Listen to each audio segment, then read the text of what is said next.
La nota introductoria es presentada gracias a La Ensenada Beach Resort y Convention Center.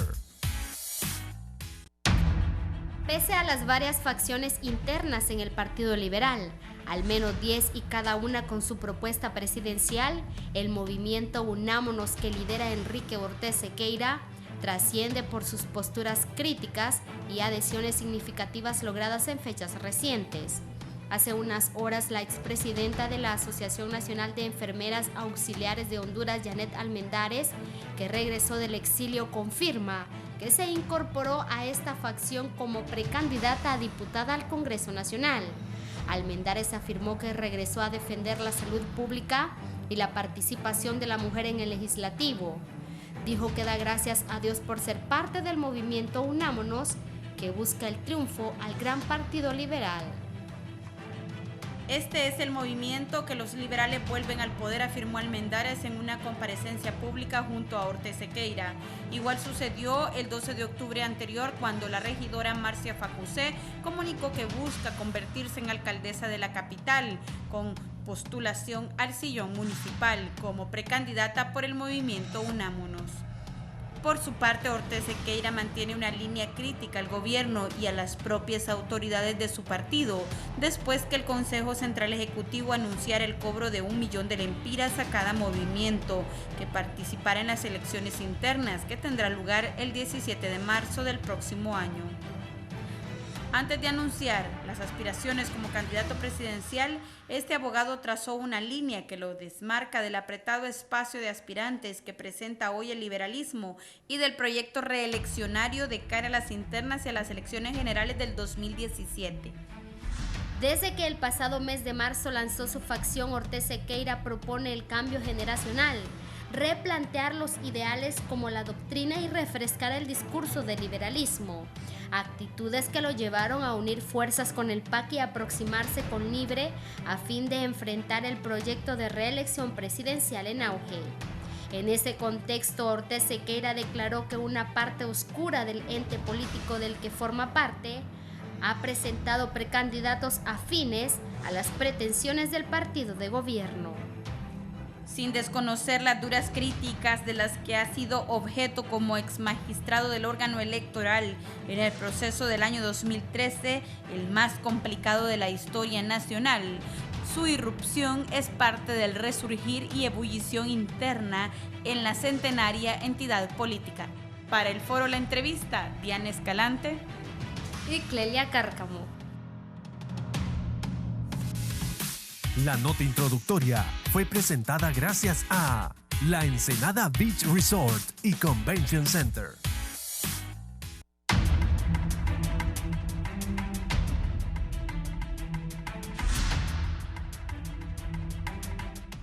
Hola, ¿qué tal están, amigos televidentes? Muy buenos días, les saluda Guillermo Paz Manueles y les doy la más cordial bienvenida a este su foro de las mañanas, La Entrevista. Así como lo anotaron en este reportaje de introducción, hoy vamos a platicar con el precandidato presidencial de Unámonos por el Partido Liberal, el abogado Enrique Ortez Sequeira. Vamos a hablar de su programa de gobierno, de las expectativas que genera su precandidatura presidencial a lo interno del Partido Liberal y de ser él el elegido por el voto de los liberales que quiere para Honduras, de convertirse desde luego en el presidente de la República. Nos acompaña el abogado Enrique Ortez Sequeira. Buenos días, Quique, ¿cómo está usted? Un gran placer, Guillermo.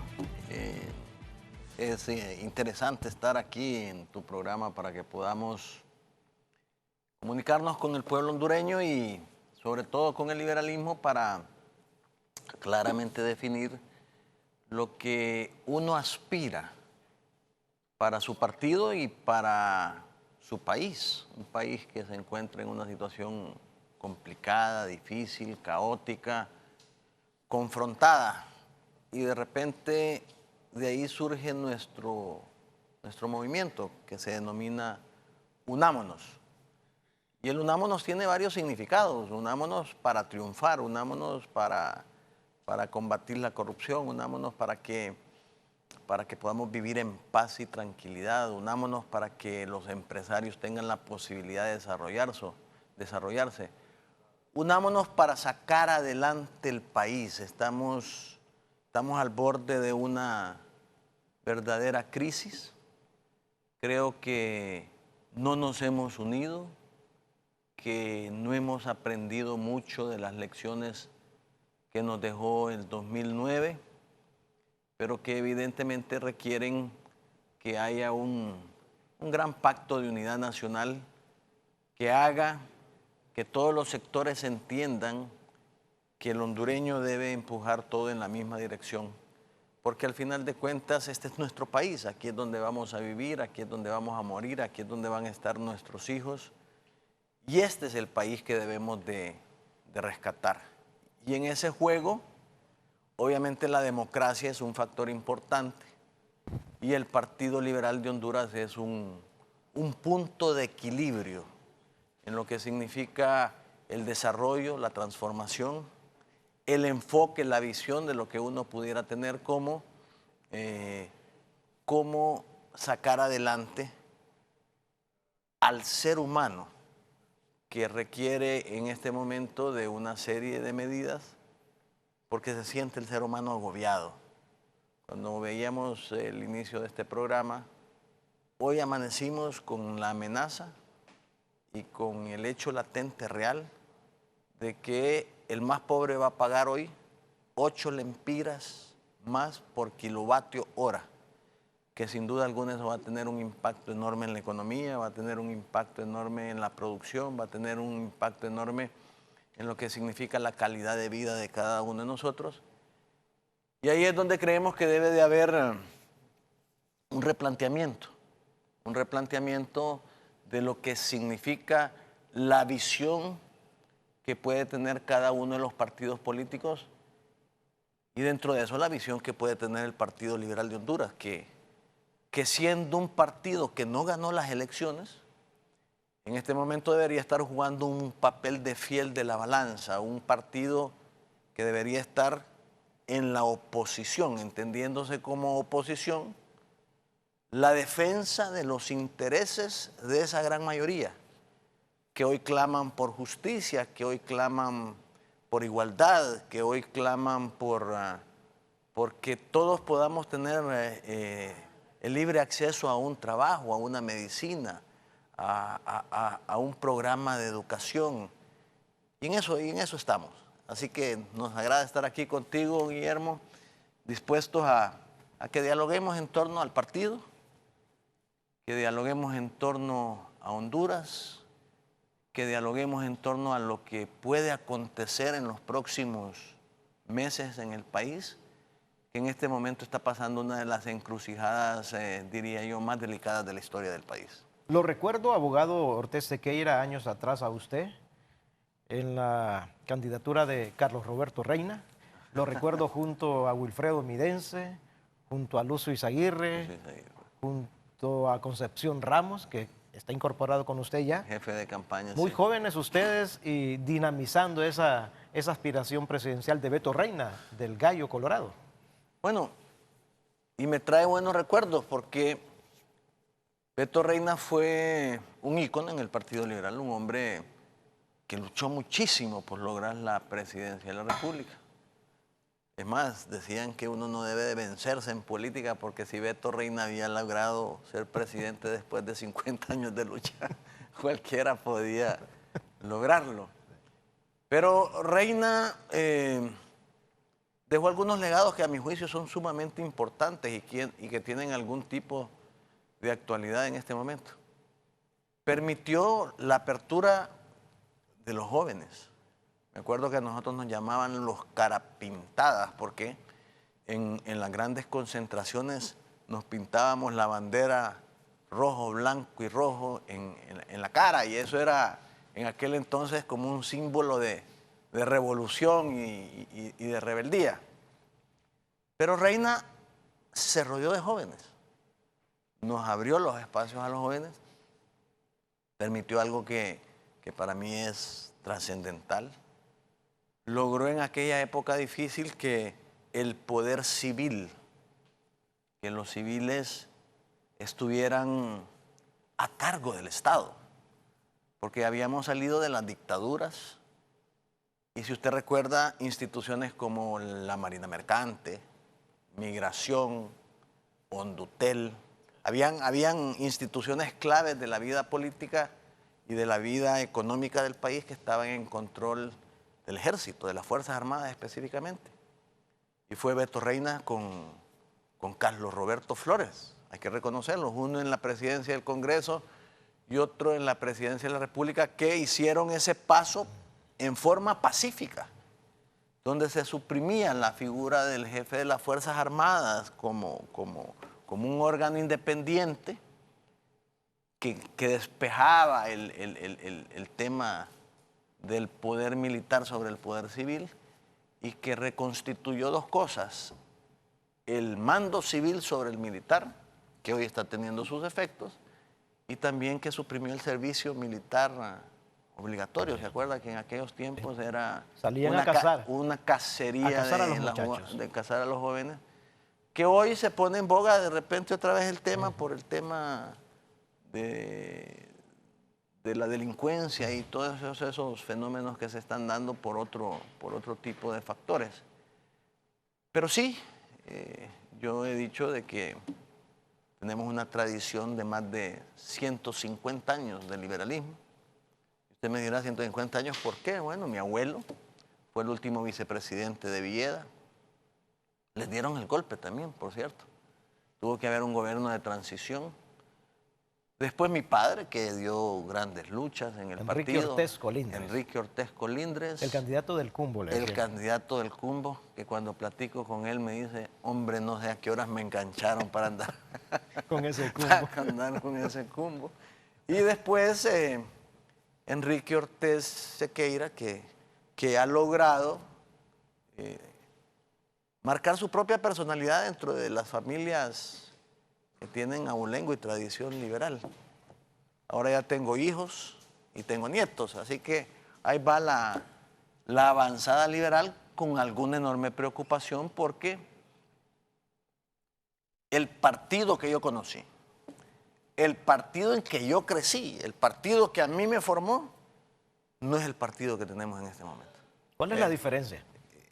Primero, es un partido que a mi juicio se ha despegado de sus principios, que se ha despegado de su ideología, de su postura, que se ha despegado de su forma de actuar y de responderle a las clases más desprotegidas. El Partido Liberal siempre ha sido un partido de corte social, que jamás hubiera permitido, si hubiera tenido la presidencia del Congreso Nacional de la República, que nos dieran tanto trancazo.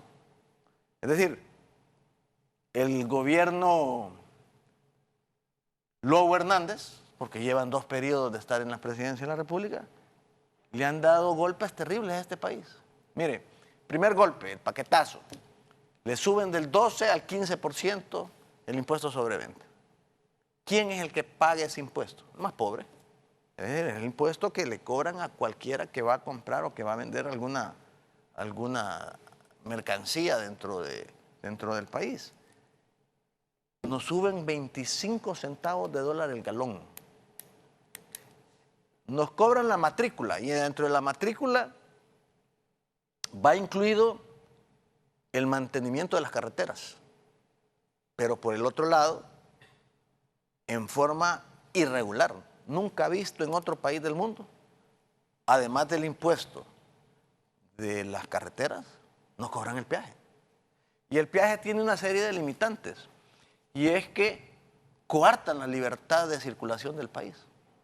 Un peaje, el concepto del peaje es una carretera alterna que una empresa privada le otorga a los ciudadanos para que el que quiera transitar y viajar por una mejor carretera la pague y tenga la capacidad. Darse el gusto de transitar por una mejor carretera.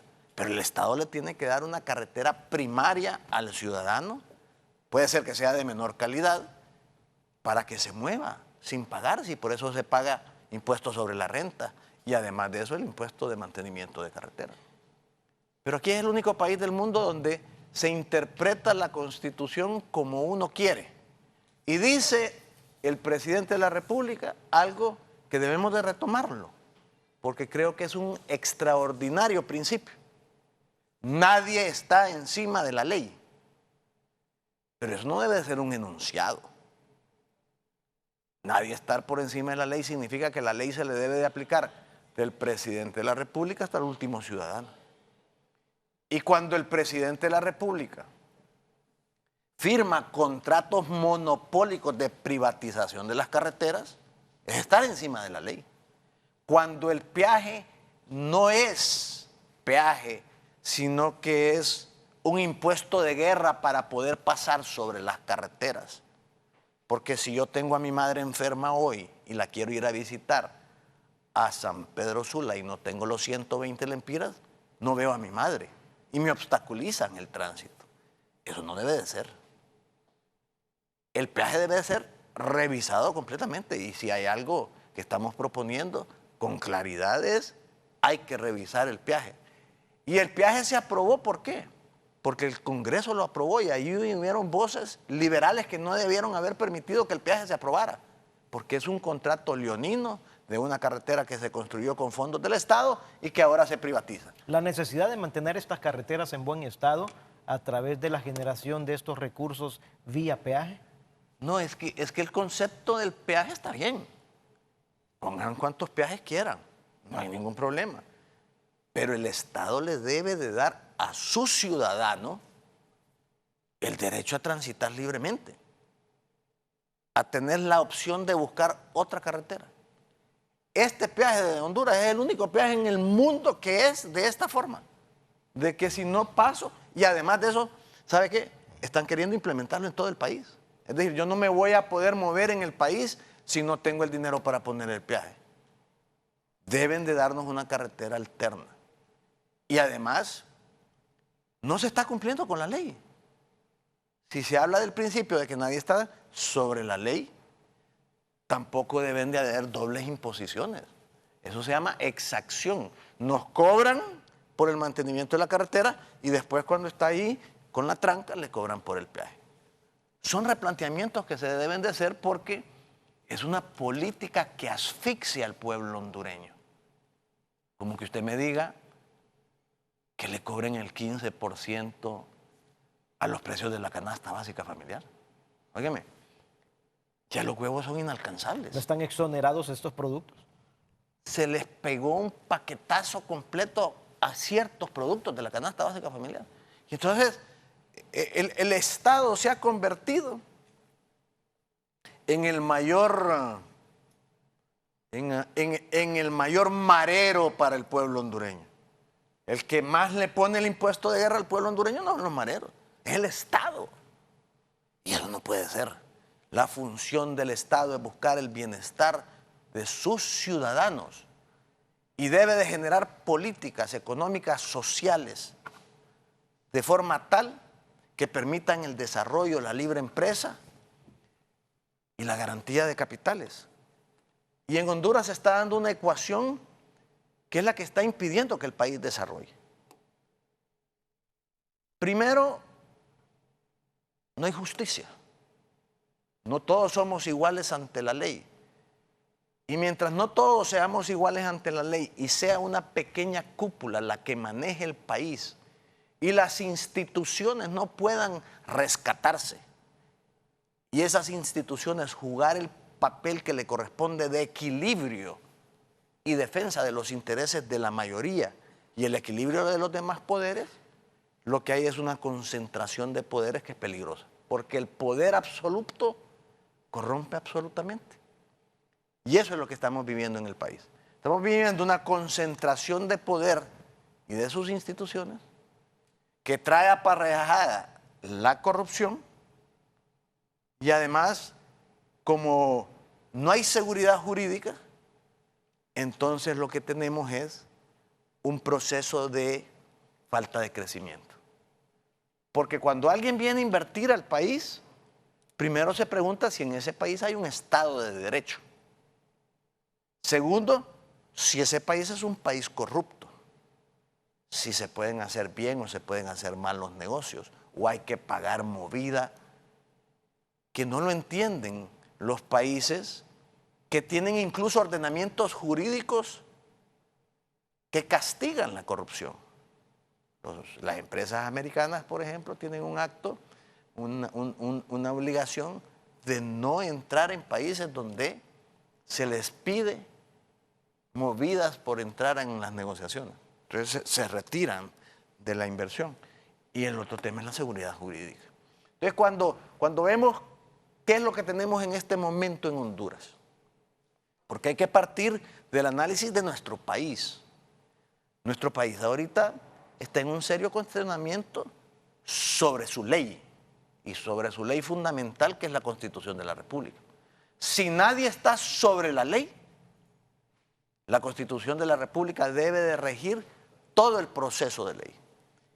¿Y cuál es el primer paso que nos indica que no existe ley en Honduras? Es ese gran tema de la reelección, que afecta el Estado de Derecho y que afecta la gobernabilidad y que afecta las relaciones entre los hondureños. Abogado, no quiero que se nos escape el componente financiero económico. Sí, señor. Calificadoras internacionales como la Moody's, como el Fondo Monetario Internacional, incluso han advertido y han dicho que la economía del país está mejorando y ubican a Honduras en unos porcentajes de crecimiento económico. ¿Cómo sopesa usted entonces este tipo de apreciaciones? Ayer estuve viendo un programa muy interesante en otro canal que dicen que nosotros estamos en el penúltimo lugar de corrupción y en el penúltimo lugar de inversión. Hemos caído 4 puntos para atrás. Y hemos caído 4 puntos por el tema de las relaciones de gobernabilidad que hay en el país y de la falta de seguridad jurídica. Aquí hay 2 temas que tenemos que verlos con claridad. Uno es el tema macroeconómico, que es la finanza del Estado en términos generales, y el otro es la microeconomía.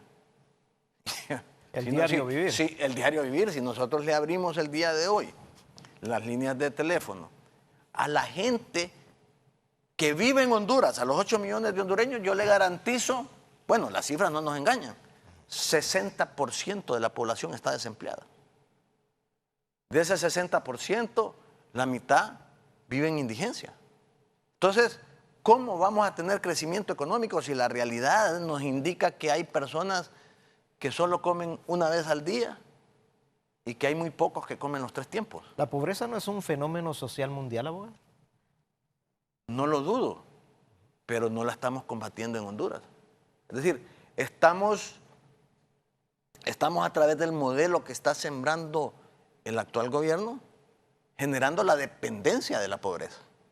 Cuando usted hace proyectos de tipo social, el objetivo fundamental es sacar de la pobreza al ciudadano y enseñarle a convertirse en un hombre independiente o una mujer independiente.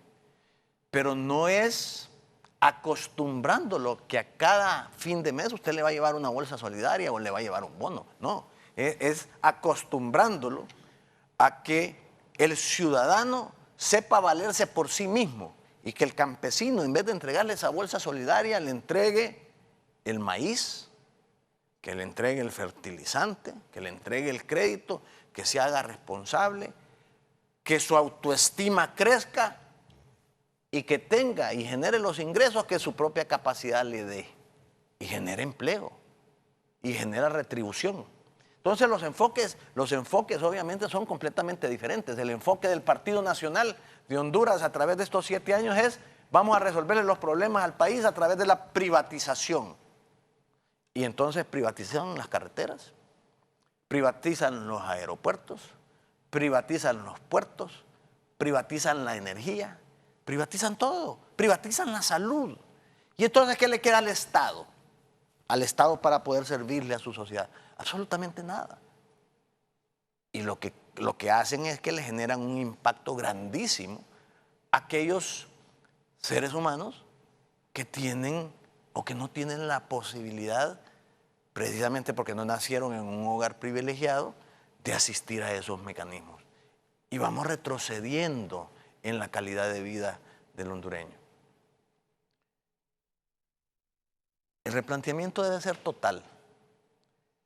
Y hoy nos encontramos que ese replanteamiento no se puede hacer porque hay una amenaza muy seria de cualquier plan de gobierno, del plan de gobierno de Libre, del plan de gobierno de PAC, del plan de gobierno de Enrique Ortez, del plan de gobierno de cualquier otro candidato, porque estamos a la puerta de que cualquier plan de gobierno se vea truncado, por muy bueno que sea, por un tema político que es el que nos está avasallando, que es el tema de la reelección y de la dictadura.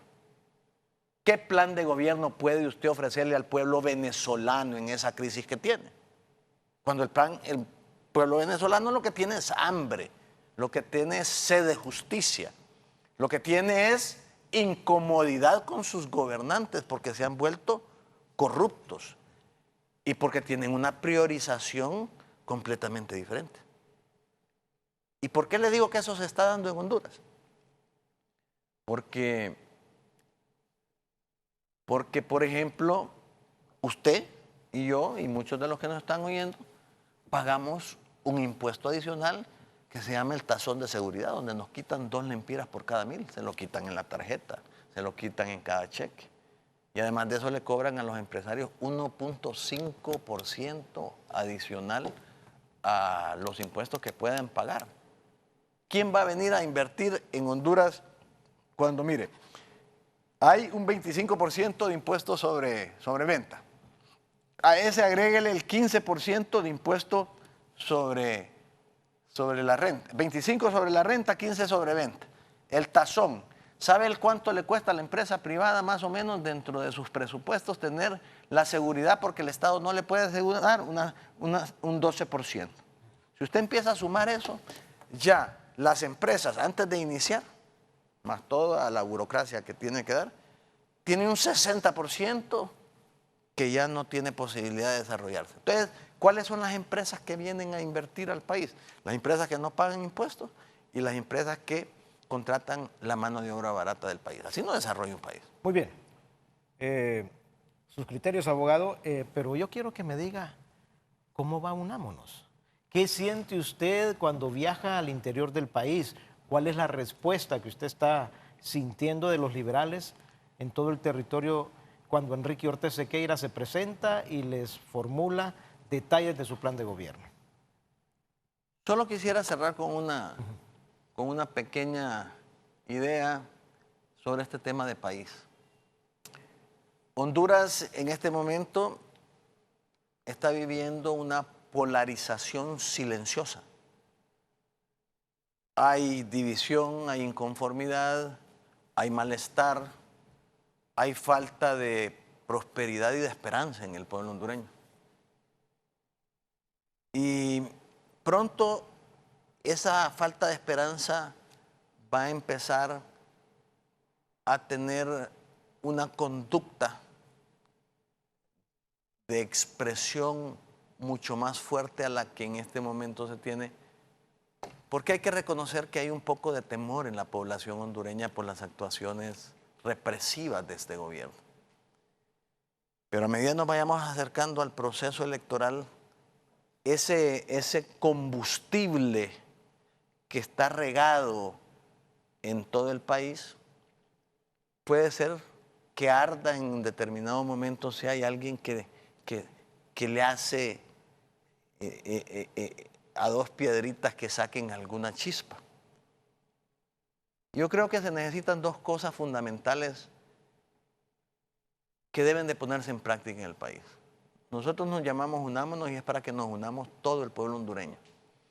Pero principalmente que nos unamos la oposición, porque la oposición necesita jugar su papel fundamental, que no lo ha venido jugando y que ha demostrado que ha tenido una incapacidad para parar a un partido de gobierno que es minoría, el gobierno Lobo Hernández, y que además necesita conformarse ante la amenaza de un sistema antidemocrático que permite que escojamos presidentes de minorías. Eso no debe de existir porque es parte del Estado de Derecho, parte de la seguridad jurídica y parte de lo que nos puede traer falta del crecimiento económico y de la polarización.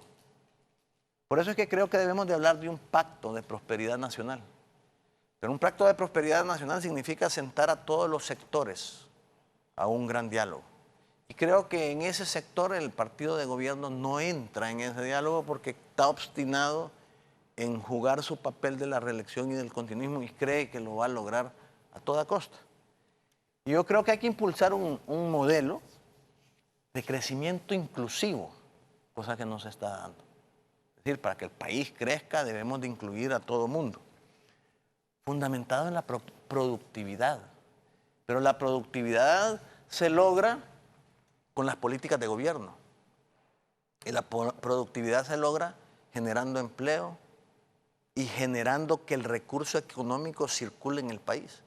Y el día de hoy, el dinero del país está en los bancos. Hay 60.000 millones de lempiras.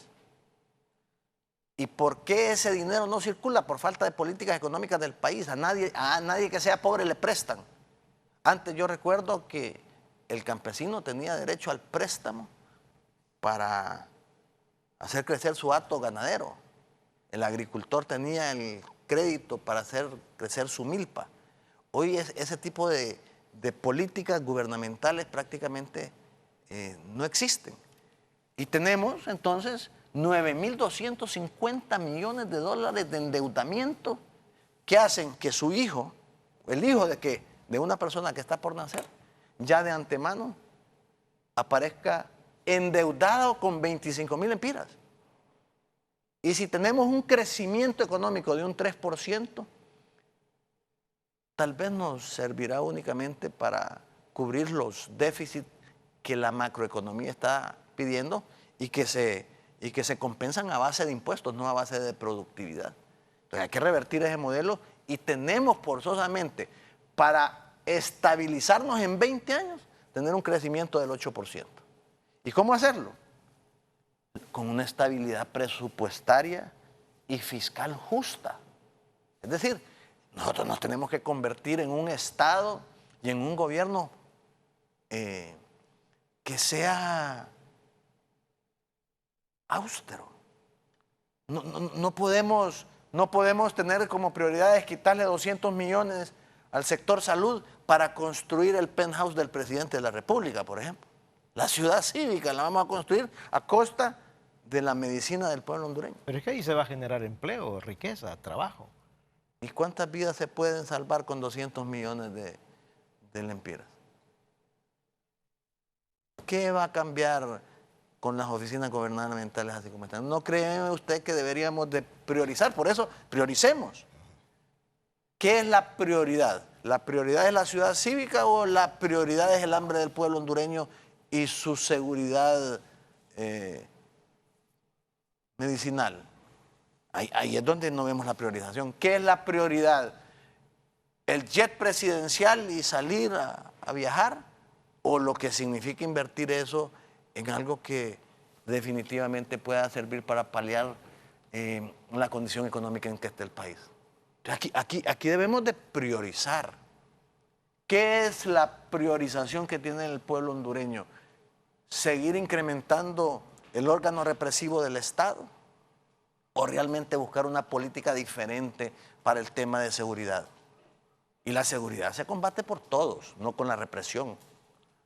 La represión es una parte de la seguridad, pero también debe de haber prevención, también debe de haber participación de la ciudadanía. Yo recuerdo que antes había una figura del alcalde auxiliar, ¿se acuerda usted?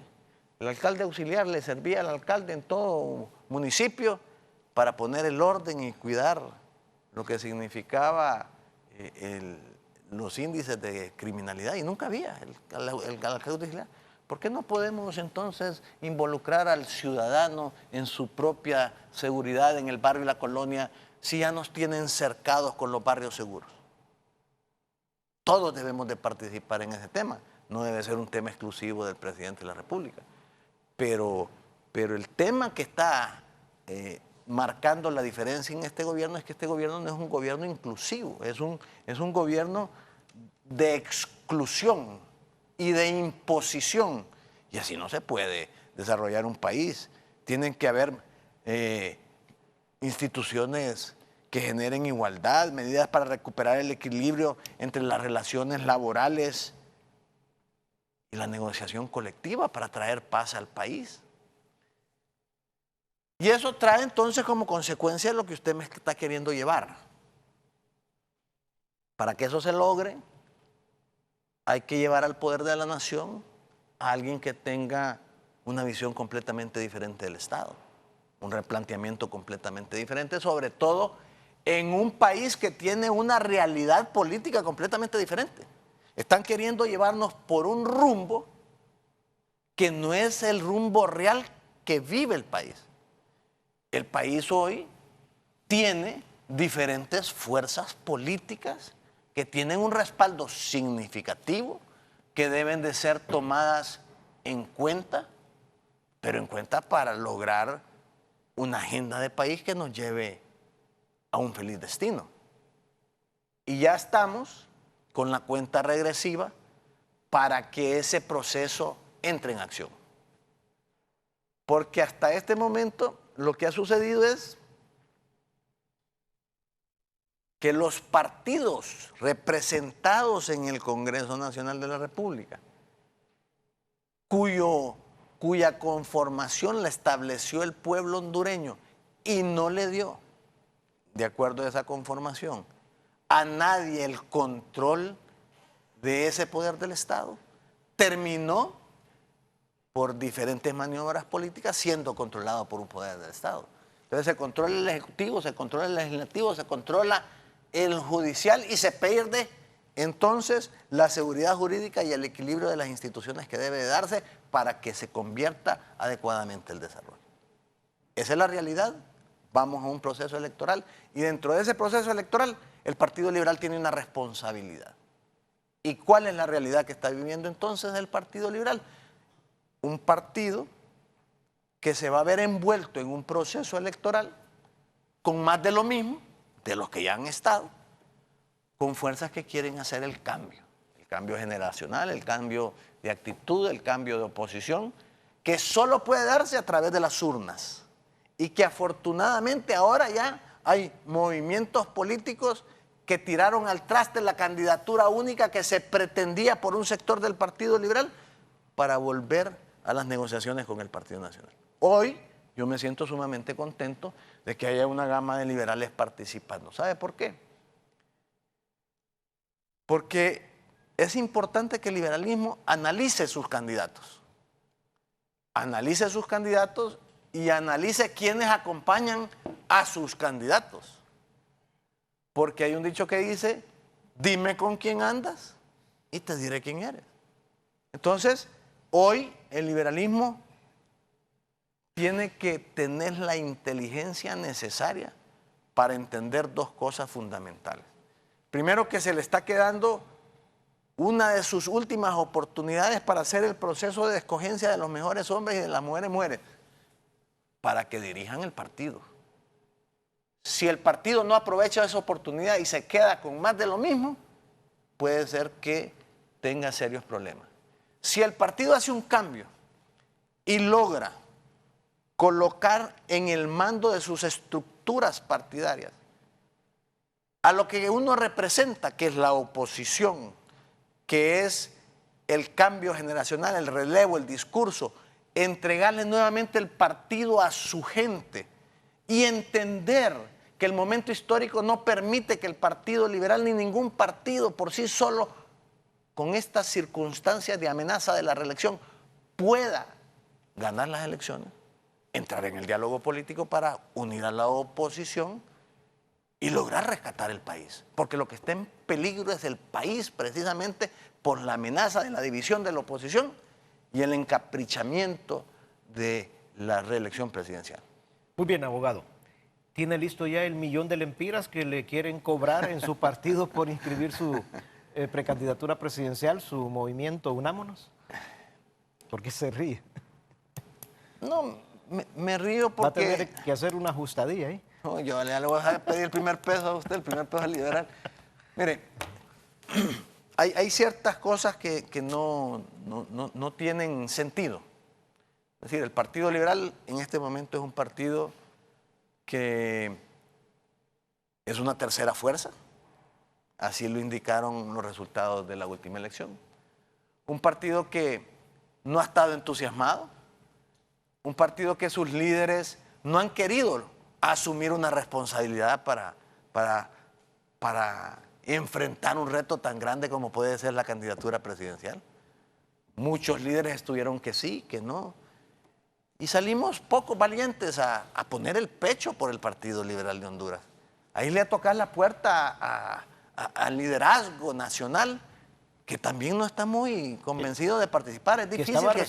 Que estaba resentido, golpeado, dolido, que no lo habían visitado, que se sentía utilizado solamente en un proceso electoral y que se sentía decepcionado por las actuaciones de algún sector de su partido en la Corte y en el Congreso.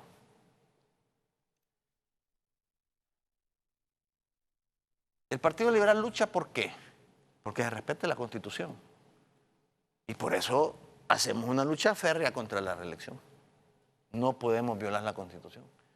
Pero tampoco entonces el Consejo Central Ejecutivo puede darse el lujo de tener un discurso diferente al no respeto de la Constitución. Ayer dijo el Central Ejecutivo claramente que no hay vuelta de hoja, que tienen que pagar ese millón de lempiras y que si aplica los términos de inflación tendría que ser 1.400.000.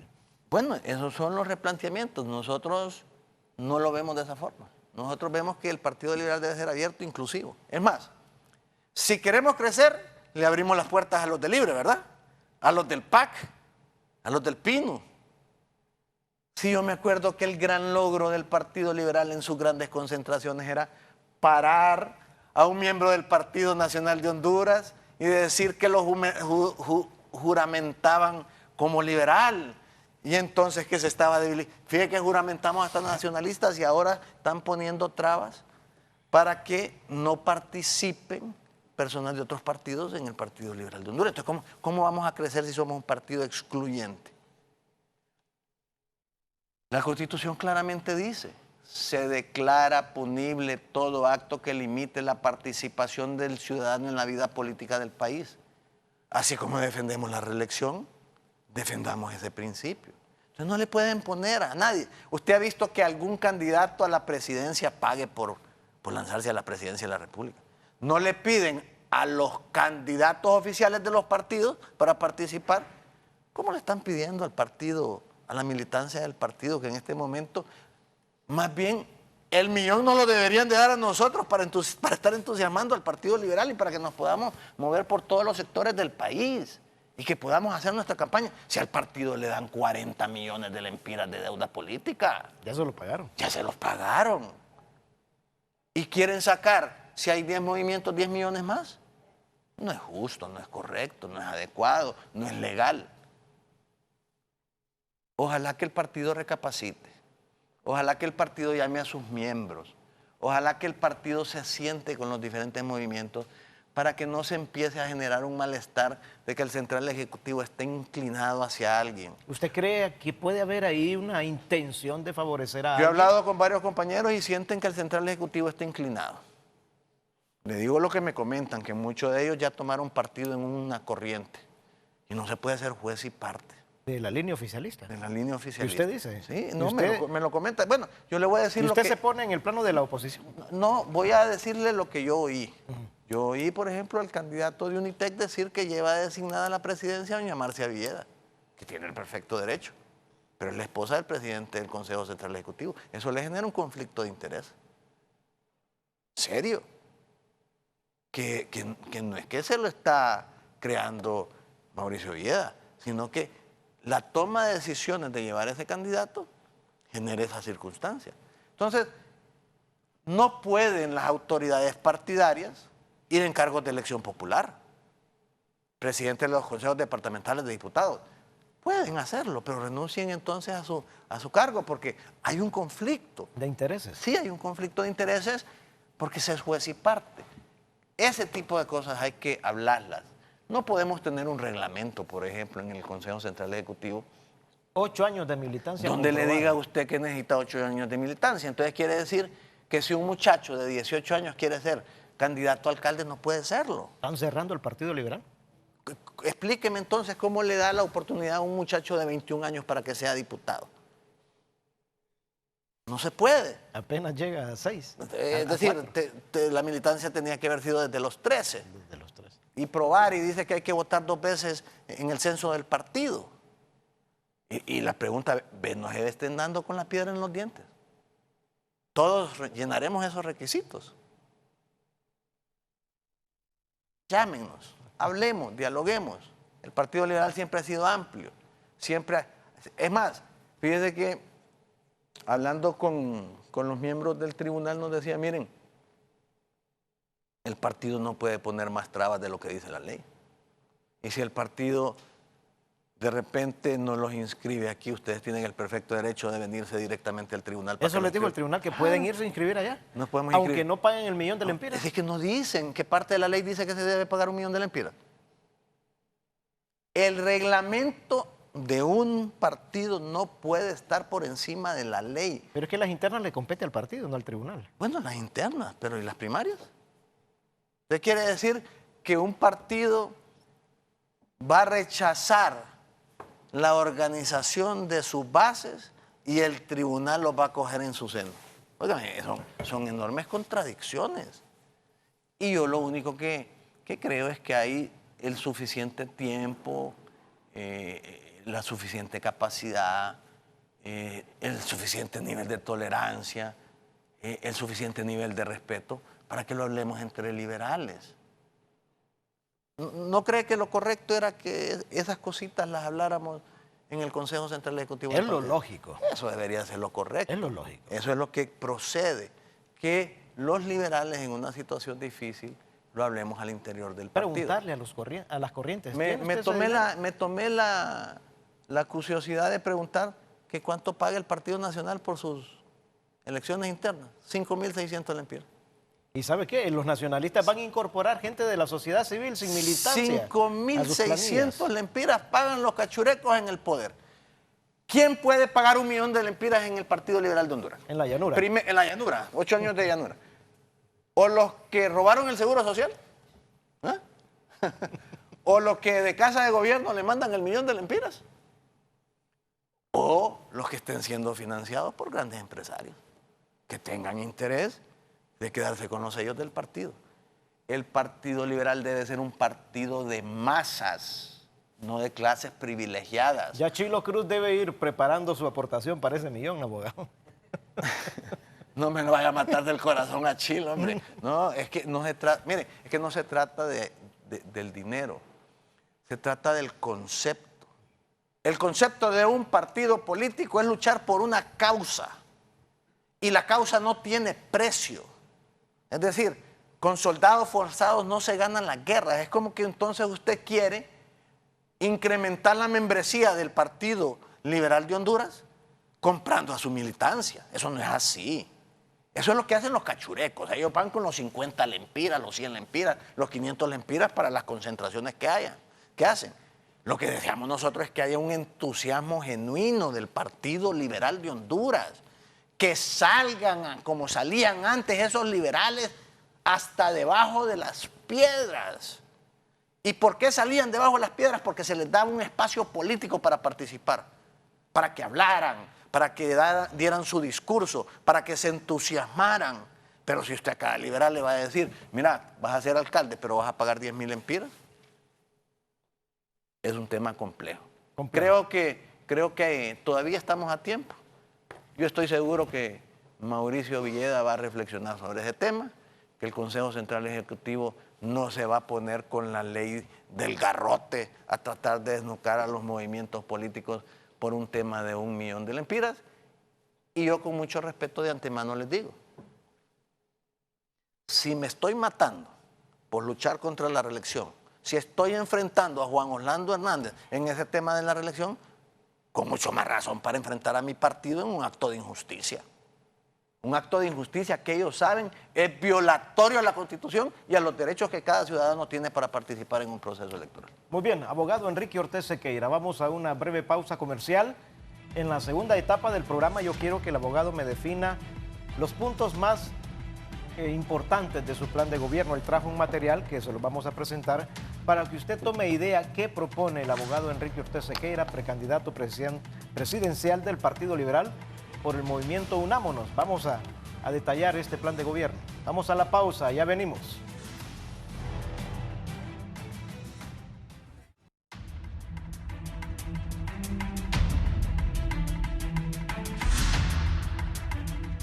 Gracias, amigos televidentes, por continuar con nosotros en la entrevista, platicando esta mañana con el abogado Enrique Ortez Sequeira, precandidato presidencial del Partido Liberal a través de la corriente interna de Unámonos. Quiero consignar, nos acaban de informar que murió Teresa Luz Rivera, gran dirigente del Partido Liberal, empresaria del transporte, de radiotaxis pioneros.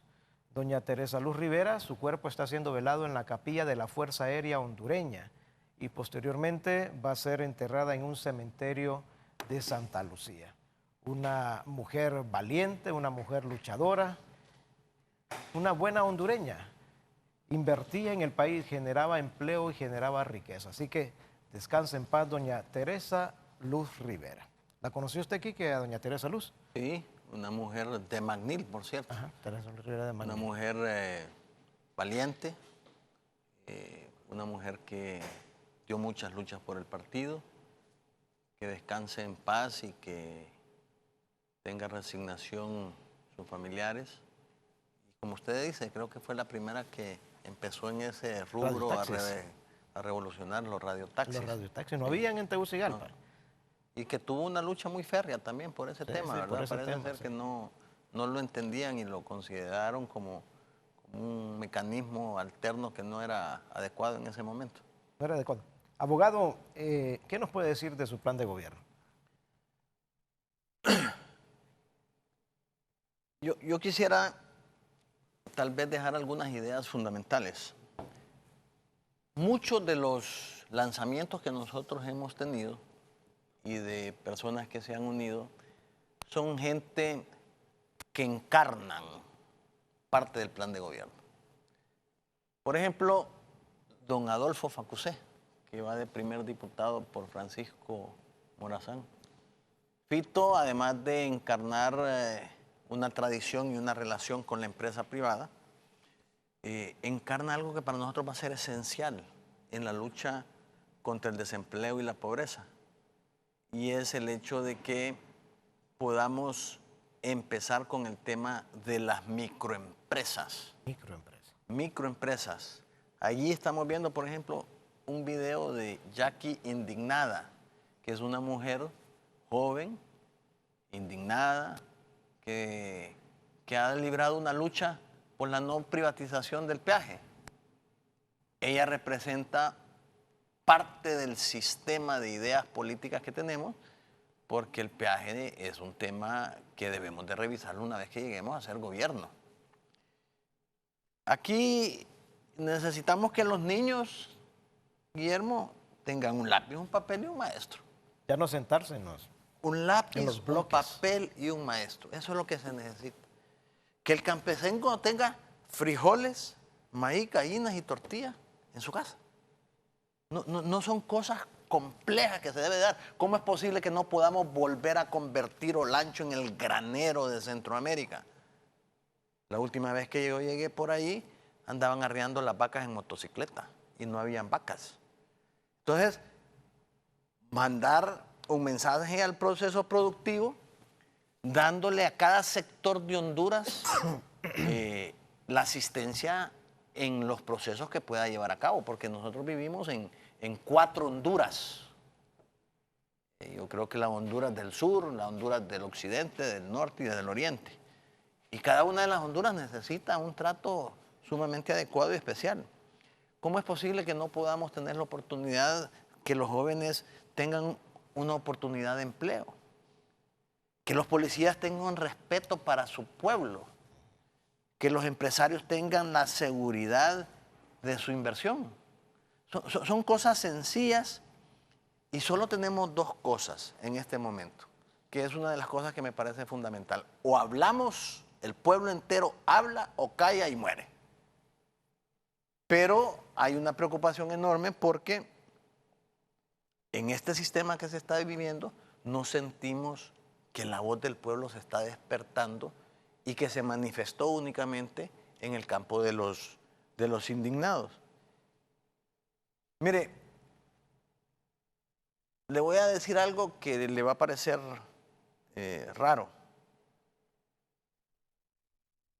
Si Quique Ortez no llega a ser presidente de la República, pero logra que el pueblo hondureño sea un pueblo libre, cuando le digo libre de expresión, de participación, de inclusión, ya logramos un objetivo fundamental. Pero esa libertad solo la podemos lograr si nos sentamos a dialogar los sectores que queremos la libertad para este pueblo, y no la represión ni la dictadura. Debemos de cambiar, a mi juicio, los políticos, porque los políticos se acostumbran a que la gente los escuche, y lo que debemos de hacer es que nosotros escuchar a la gente, precisamente para ver qué podemos llevar a cabo y qué podemos concluir. Y si usted ve, también se unió gente que tiene que ver en el deporte, como el profesor Martínez Zambulá, que creemos que ese es un tema sumamente importante que debemos de impulsar para el tema de prevención, en el tema de seguridad que está combatiendo el país.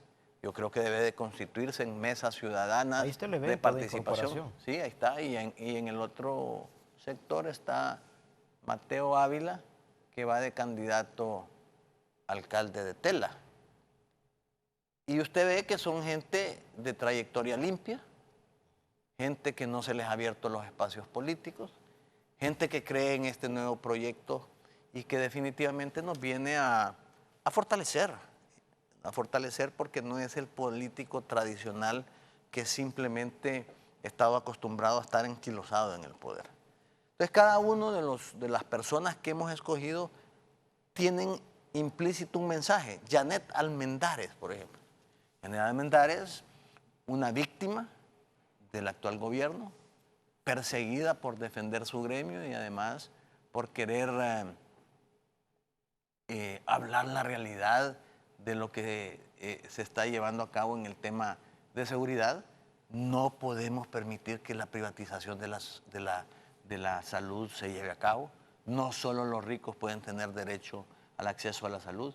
Van a haber muchísimas limitantes. Yo estoy muy pronto a punto de reunirme con la directiva del Colegio Médico, que tiene una propuesta muy clara sobre este tema y que tienen claramente definido de que la salud, lejos de privatizarse, debe socializarse y llevarse hasta la última comunidad. El tema es cómo empezamos a descentralizar la salud para que la mayoría de las personas en su comunidad, en su municipio, tal vez no en la aldea, puedan tener la asistencia que se requiere antes de llegar a los grandes hospitales. Hechos que me parecen a mí contradictorios: hay 5.000 médicos. La gente está con serios problemas de salud, pero no tienen trabajo los médicos. Si usted va al Seguro Social, que es el ejemplo del mayor latrocinio que ha hecho y que han pasado 3 años, sigue llegando, lo siguen atendiendo, pero además la medicina se la mandan en una receta y no se la dan. El sistema incluso de privatización no está funcionando adecuadamente. Hay que buscarle un sistema de salud. Si solo una cosa le pudiéramos dar al pueblo hondureño, debería ser salud. Porque si usted tiene salud, busca cómo trabajar, busca cómo buscar su seguridad, busca cómo poner sus talentos al servicio del país. Y el otro tema es que hay que rescatar nuevamente los valores y los principios de la educación. No se puede tener marginado al sector magisterial de la forma como se tiene. Hay que sentarse nuevamente con ellos para hacer una reprogramación completa y no una destrucción de un gremio tan importante como pueden ser los maestros y igualmente los médicos. Por eso cuando le hablaba yo de la gran propuesta de prosperidad nacional, es de inclusión de todos esos sectores que deben de asumir una responsabilidad enorme. Pero la mayor responsabilidad la debe asumir el gobernante. ¿Lleva usted dirigentes magisteriales en su movimiento? En este momento no tenemos a alguien que sea un referente. Hay maestros, nos gustaría tener algún gran referente. Sé que la clase magisterial ha sido muy duramente golpeada por este gobierno y desarticulada por este gobierno. Yo asumo de que ellos están queriendo mantenerse al margen del tema político para fortalecer su gremio, que es lo correcto. En el Colprosum hay buenos Hay referentes. bueno, sí, no dudo, pero creo que el involucramiento de ellos en alguna participación política de alguna manera les ha dejado alguna enseñanza y deberían de fortalecer el gremio, fortalecerlo porque son un gremio sumamente importante para el desarrollo del país y sus planteamientos son sumamente oportunos e importantes para mejorar la calidad educativa del país. ¿Cómo va la posibilidad, abogado, de unirse varios precandidatos del Partido Liberal que se ubican en la línea opositora y no en el oficialismo dentro del liberalismo? En política no hay nada escrito, siempre hay grandes posibilidades. Yo creo que lo ideal debería ser que hubiera un proceso electoral transparente, que todos estemos en igualdad de condiciones independientemente de quienes participamos. Creo que hay pláticas entre sectores afines en el sentido de que compartimos la idea de que hay vacíos en los procesos electorales, que hay manipulaciones que se dan en los procesos electorales y que hay puntos de coincidencia en los cuales debe de haber similitud en la protección del proceso electoral. El tema de la mesa electoral receptora siempre es un tema polémico en los procesos electorales y como todavía se entregan credenciales en blanco, puede hacer que el mejor postor empiece a tratar de comprar conciencias, porque hemos tenido casos donde se han acercado, lamentablemente, miembros de otra corriente, tratando de comprar conciencias a través de canonjías de otros movimientos para evitar que unos movimientos se inscriban o que ellos tengan ventaja sobre los demás. Yo les pediría que hiciéramos un juego limpio dentro del partido. Al final todos deberíamos de estar integrados. Seguro que si el proceso es transparente, todos nos sumamos. Seguro de que si el proceso no es transparente, la gente va a reclamar su derecho y eso va a generar una polarización que después va a ser difícil que se restañen las heridas. Pero veamos la importancia de lo que significa este proceso para la vida institucional del Partido Liberal de Honduras. El Partido Liberal de Honduras no se puede dar el lujo de quedar en tercera fuerza. El Partido Liberal no se puede dar el lujo de volver a quedar en tercera fuerza. O pasar a la cuarta. Sí, eso sería dramático. ¿Se acuerda aquella vez que yo le decía que el partido necesitaba o un guerrillero o un cura? Usted lo dijo en ¿Sí? la entrevista a profundidad. Ya vi que Monseñor Santos agarró Ya está el cura. barco, ya está el cura. Hay que ver quién es el guerrillero que definitivamente motiva. No es que va a ir a tomar las armas, pero que sí que va a levantar el entusiasmo y va a dar una lucha totalmente diferente dentro del Partido Liberal para que seamos opción. Pero independientemente de cualquier cosa, me parece que hay un objetivo que todos los candidatos debemos de tener en común. Todos. Que es hacerle oposición al partido de gobierno. Estar claramente definidos en contra de la reelección. Exigir que cada golpe que se le da al pueblo hondureño haya un pronunciamiento de nuestro instituto político. Que la bancada del Partido Liberal de Honduras demuestre que desde ahora quiere definitivamente detener esas aspiraciones. Tiene que hacer una minuciosa escogencia desde el Tribunal Superior de Cuentas, que no se vaya a interpretar como una negociación más. Primero porque internacionalmente nos van a calificar mal. Ya hay rumores de que se están repartiendo los magistrados del Tribunal Superior de Cuentas y que hay sectores del lado oscuro que están ya interesados en esa posibilidad. Lo vemos con la bandera de Honduras en la solapa de su chaqueta, abogado. Sí. ¿Qué mensaje quiere mandar con esa bandera de Honduras? Bueno, yo creo que todos al final lo que queremos es una mejor Honduras. Es decir, nadie de los 8 millones de hondureños va a querer salirse del país. A pesar de que quien mantiene la balanza de pagos y las remesas en el país son casi los 2 millones de hondureños que están afuera. Es decir, si la solución fuera esa, entonces habría que exportar a los 8 millones de hondureños para que manden sus remesas y se fortalezca la economía. No, se trata de ver cómo aquí vivimos, cómo aquí nos entendemos, cómo aquí nos hermanamos, cómo aquí nos unimos. Porque aquí somos conocidos, somos gente, somos personas que de alguna manera podemos aportarle al país y lo que queremos es tener una mejor Honduras. El 2009 nos dejó una enorme lección. Aprendamos de ella. Veamos cómo damos los pasos agigantados hacia la unidad de la familia hondureña, más que el retroceso en lo que significa la estabilidad política, social y económica del país como lo está viviendo Venezuela. Muy bien, abogado, sus palabras finales, por favor.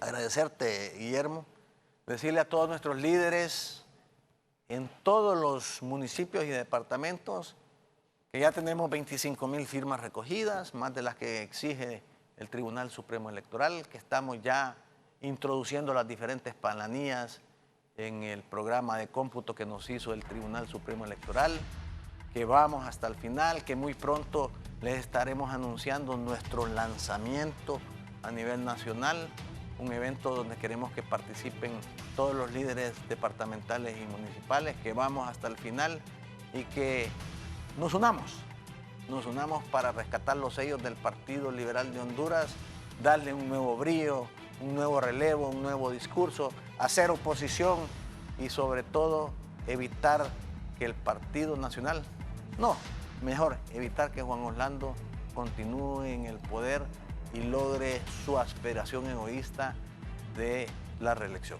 Abogado Enrique Ortez Sequeira, gracias por estar con nosotros, abogado. Gracias a usted. A ustedes, amigos televidentes, también gracias por acompañarnos. Ya escucharon ustedes la propuesta del precandidato presidencial por el Movimiento Interno Liberal Unámonos, el abogado Enrique Ortez Sequeira.